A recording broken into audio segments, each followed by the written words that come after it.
Merci. Al tavolo c'è un'altra persona, un'altra imprenditrice. Nous avons à la table une autre entrepreneuse qui fait partie de ce 13% de troisième survécu, donc de la troisième génération, Elena Zambon, qui a une entreprise avec 110 ans d'histoire, qui est président aussi de l'Association italienne des entreprises familiales.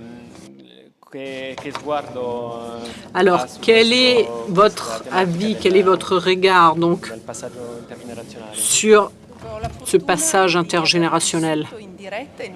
J'ai la chance de l'avoir vécu en direct et j'ai la chance tous les jours d'écouter les associés de l'Association italienne des entreprises familiales parce que, comme l'a dit le monsieur avant moi, il n'y a pas une formule précise, mais on peut prendre exemple, on peut s'échanger des idées, on peut être inspiré par d'autres cas qui ont eu du succès.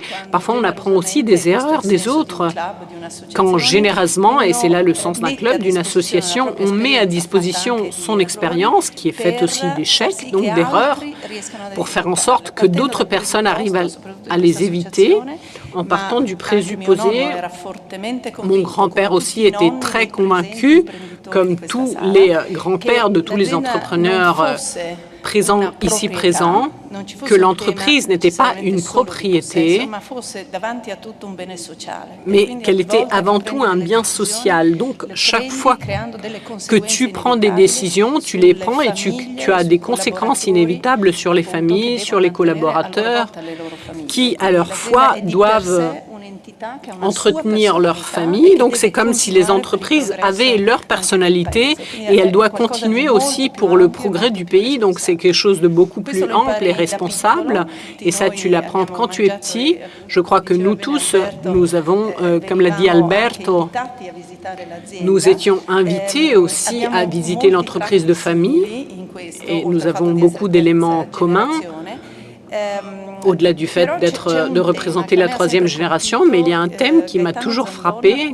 Gaetano Zambon était le fondateur et il avait perdu sa mère, comme beaucoup de ces entrepreneurs, parce que c'est dans les difficultés qu'on a les meilleures idées. Donc, il était resté orphelin de mère avec 5 sœurs et il était devenu très dur parce que c'est la vie qui l'avait durci. Et en 1948, quand il y a eu le passage à la deuxième génération, il nous a laissé un écrit que nous définissons un testament où il dit donc avec le rapprochement de la vieillesse, nous qui l'avons créé, nous voulons partager avec vous nos préoccupations parce que vous devez donc la gérer et l'aimer. Et on dit que c'était un homme très sévère et que cette rigueur donc avait été justement sa force pour s'en sortir pendant les bombardements parce que les entreprises pharmaceutiques étaient vraiment des points clous et donc elles venaient bombarder. Donc je crois qu'il y a une façon, disons, pour réunir le cerveau, même si j'ai fait le même choix qu'Alberto, mais avec la sensibilité et l'amour qui est lié aux valeurs dont le monsieur qui représente le private equity était en train de parler tout à l'heure, parce que ceci représente la continuité non seulement des enfants, mais de la fatigue et de l'engagement que les personnes avant nous ont fait. Donc, c'est une responsabilité de valeur qui crée cet ADN, l'identité de l'entreprise qui permet d'aller au-delà du temps. Parce qu'il n'y a que les valeurs qui n'ont pas d'échéance, pour ainsi dire, parce que quand ce sont des valeurs vraies, ce style éthique qui, d'après moi, caractérise les entreprises familiales, parce que quand le nom de l'entreprise se lie au nom de la famille, il y a un thème, disons, de l'honorabilité, et de cette époque, on a peut-être perdu le sens fort de la réputation qui est bien évidemment aussi à l'intérieur d'un brand, d'une marque.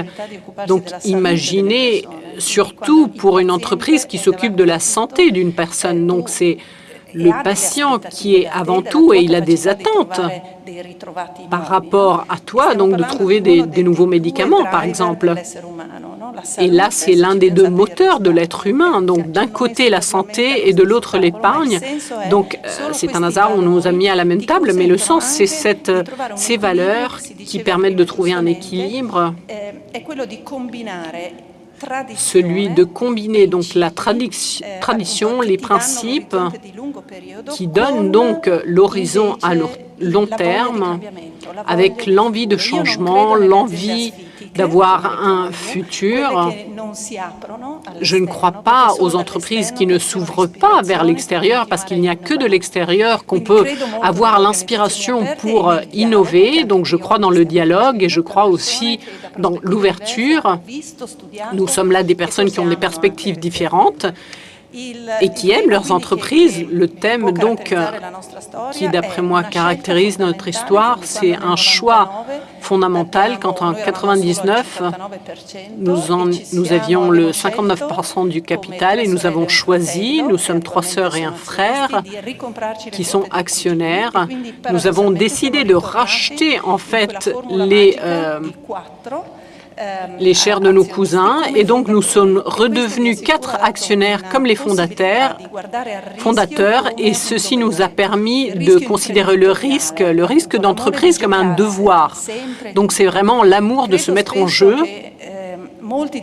Et je crois que beaucoup d'entre nous, et c'est humain, soient en fait un peu limités par ce qu'on a rejoint et on n'est pas toujours disposé à tout remettre en cause.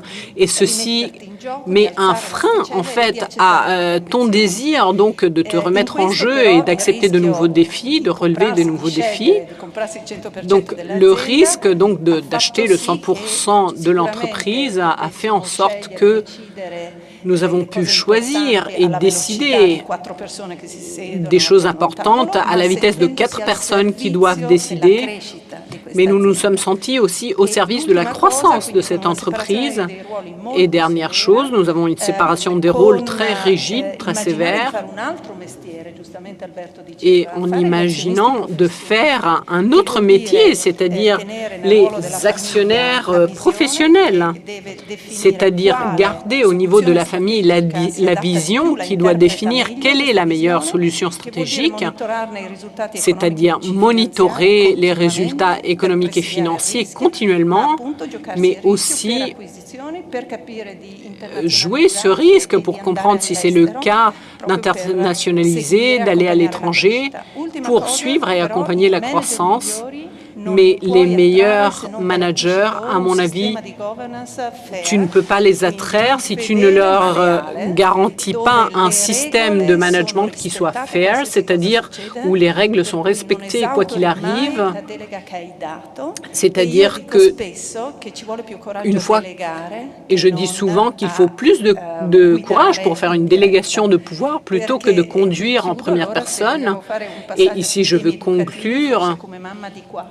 Alors, je suis mère de 4 enfants, donc si on veut parler d'éducation, il m'arrive de penser à une phrase d'Alberto Curtado, qui était un Chilien, un jésuite du Chili, qui disait « Il est plus facile d'apprendre que d'éduquer, parce que pour apprendre, il suffit de savoir, alors que pour éduquer, il faut être. » Donc, l'exemple de nous, les parents, c'est ce que nous cherchons à faire dans une association comme la mienne, où nous partageons les mêmes valeurs et nous regardons au futur avec la même positivité de penser que le monde peut avoir besoin de nous.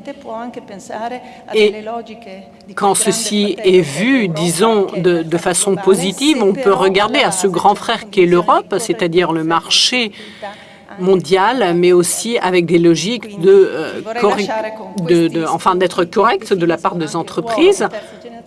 Donc voici, j'ai lancé là quelques pistes sur lesquelles réfléchir, non seulement en tant qu'entrepreneur, mais aussi en tant que parent.